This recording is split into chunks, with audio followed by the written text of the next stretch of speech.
आज शादी को या तो सजा बना दिया गया है या कारोबार बना दिया गया है। बच्ची ने पेपर दिए, नंबर ठीक नहीं आए, निकाह कर दो। अफेयर कोई सामने आ गया, निकाह कर दो। बच्चा नशेई हो गया, निकाह कर दो। बच्चा सीरियस नहीं हो रहा, जिम्मेदारी डल जाएगी, निकाह कर दो। और जिस प्यारे रिश्ते की बुनियाद आप सजा के कॉन्सेप्ट पर डाल रहे हैं, उससे क्या मिलेगा उसको? और जो अमल बतौर सजा दिया जाए ना, याद रखना उससे कभी मोहब्बत नहीं होती, उसकी हकीकत का पता नहीं चलता। और ये बेटी है, लड़की है, कोई रिहेबिलिटेशन सेंटर तो नहीं है, इदारा है बहाली माजूरा, जहां पर माजूर लोगों की परवरिश की जाती है। ये बेटी है किसी की, आपके नशेई और आवारागर्द बच्चे की बहाली का इदारा नहीं है वो। उसके जज्बात हैं, उसके अरमान हैं, उसके भी गोल्स हैं। उसको पार्टनर चाहिए था, आपने उसको प्रोजेक्ट दे दिया है। इतना मुश्किल। ये जो आपके लाडले की हालत हुई है, ये उसी घर में रह के हुई ना जिस घर के आप सरबराह थे, उसी घर में रह के हुई है ना। इसकी आदत ये कि आप अपने बेटे की वजह से आज बीमार हैं, आप रातों को रो रहे हैं अपने बेटे की वजह से, क्योंकि वो नशे कर रहा है, कहता कहीं और का, जाता कहीं और है, सारी रात मोबाइल पर है। हाँ जी, मेरा तो लाडला है, मेरा तो खून है, मैं क्या करूं? आपका तो खून है, लेकिन उसका तो मार मार के खून निकाल देगा ना।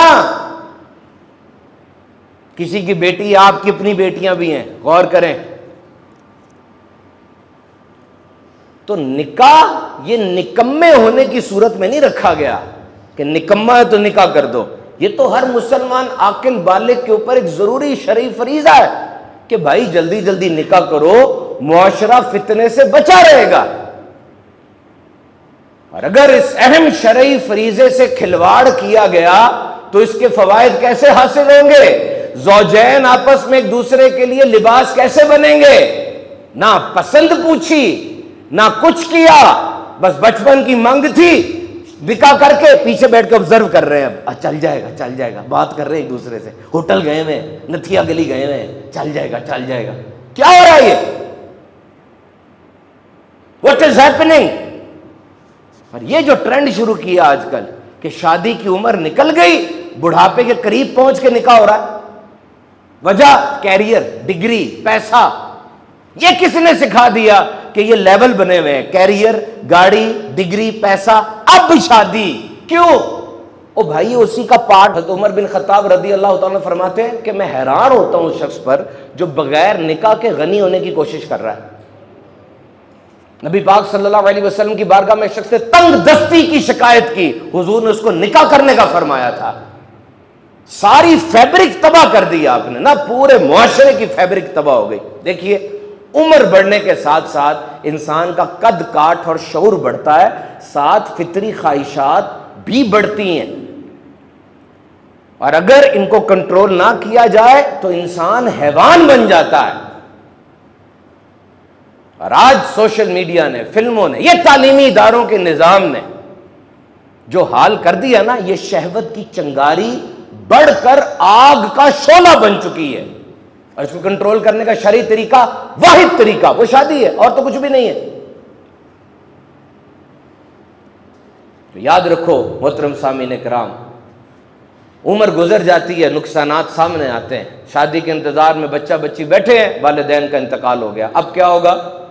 और लेट होता चला जाएगा। 3 चीजें मर्द पूरी करे: मेहर 2 तोले 7.5 माशे चांदी, कम से कम मेहर ये है। नंबर 2 नान नफका, खाना, कपड़े, बर्तन, बिस्तर। और नंबर 3 बीवी के हकूक। लेकिन ये बहुत बड़ी इबादत है निकाह करना। कई सालिहीन, बल्कि निकाह ये चौके अफजाइश नस्ल की वजह है, तो ये सालिहीन, आबिदीन, इतने बड़े बड़े नेक लोग निकाह की वजह से दुनिया में आए।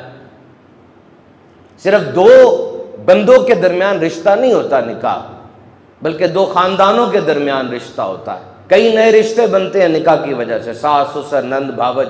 और जब बच्चे पैदा होते हैं तो और रिश्ते बनते हैं, कोई चाचा बन रहा है, कोई मामा बन रहा है, और कजन्स की तो लाइन लग जाती है। तो निकाह को, गौर से सुनना, निकाह को अवॉर्ड की सूरत में लें। अल्लाह का एक छुपा हुआ खजाना है, इसको हासिल करो और फिर उससे नफा उठाओ, उसकी हिफाजत करो और अल्लाह की रजामंदी का सबब बनाओ निकाह को। नफा कैसे उठाओ? जो तुम्हें खुशी होगी निकाह करके। और हिफाजत कैसे करो? फराइज वाजिबात उनको पढ़ो। तो मोहतरम सामीन किराम, निकाह को आसान बनाइए, निकाह को आसान बनाइए। आगे बढ़कर इस चीज में अपना किरदार अदा कीजिए।